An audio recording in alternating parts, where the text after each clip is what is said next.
Hello ဆရာမမိကုန်းလေးတစ်ခုလောက်မေးခြင်းလို့ပါအဆုတ်ကင်ဆာကြောင့်နည်းနည်းပြောပြပေးလို့ရမလားဟုတ်ကဲ့ပါရှင်မင်္ဂလာပါရှင်ကျမကတော့အနန္တစေတနာဖောင်ဒေးရှင်းမှာဒေါက်တာနန်ဖူးအီဂျုံမိုးဖြစ်ပါတယ်ကဘာပေါ်မှာအဖြစ်အများဆုံးကင်ဆာရောဂါလို့ရှာကြည့်လိုက်ရင်ထိတ်ဆုံးမှာတွေ့ရမှာကအဆုတ်ကင်ဆာပဲဖြစ်ပါတယ်မြန်မာနိုင်ငံတွင်းမှာလည်းအဖြစ်အများဆုံးကင်ဆာရောဂါလို့ရှာလိုက်ရင်အဆုတ်ကင်ဆာကပဲထိတ်ဆုံးရောက်နေတာကိုတွေ့ရမှာပါဒါကြောင့်မလို့အဆုတ်ကင်ဆာရောဂါအကြောင်းကိုသိထားဖို့လိုအပ်ပါတယ်အဆုတ်ကင်ဆာဖြစ်နိုင်ခြေများတဲ့သူတွေကတော့စစ်လိပ်နဲ့ဆေးရွက်ကြီးတောက်သုံးတဲ့သူတွေရေဒွန်ဓာတ်ငွေ့နဲ့ထိတွေ့ရှူရှိုက်နေရတဲ့သူတွေ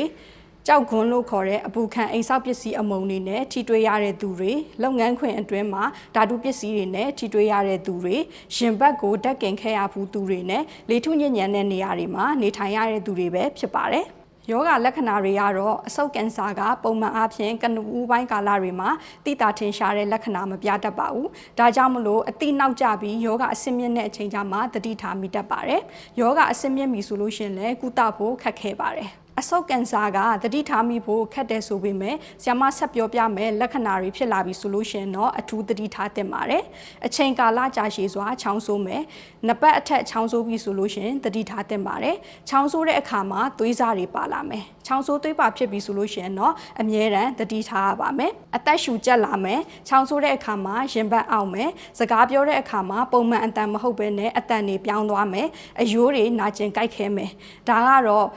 ကင်ဆာအဆင့်မြင့်လာပြီးတော့မှအယိုးတွေစီကိုပြန့်နှံ့သွားပြီဆိုတဲ့အဓိပ္ပာယ်ပါတခြားကင်ဆာတွေမှာလည်းဖြစ်တတ်ပါတယ်မခံမရနိုင်အောင်ခေါင်းကိုက်လာမယ်အကြောင်းရင်းမရှိဘဲနဲ့ရုတ်တရက်ကိုအလေးချိန်တွေထိုးကျသွားမယ်ဒီအချက်ကလည်းတခြားကင်ဆာရောဂါတွေမှာတွေ့ရတတ်ပါတယ်ဒီလိုလက္ခဏာတွေပေါ်လာပြီဆိုလို့ရှိရင်တော့သက်ဆိုင်ရာဆရာဝန်နဲ့လိုအပ်သလိုစစ်ဆေးသင့်ပါတယ်အနည်းဆုံးကတော့ဓာတ်မှန်ရိုက်ပြီးတော့မှအဆုတ်ကိုစစ်ဆေးသင့်ပါတယ်ရှင်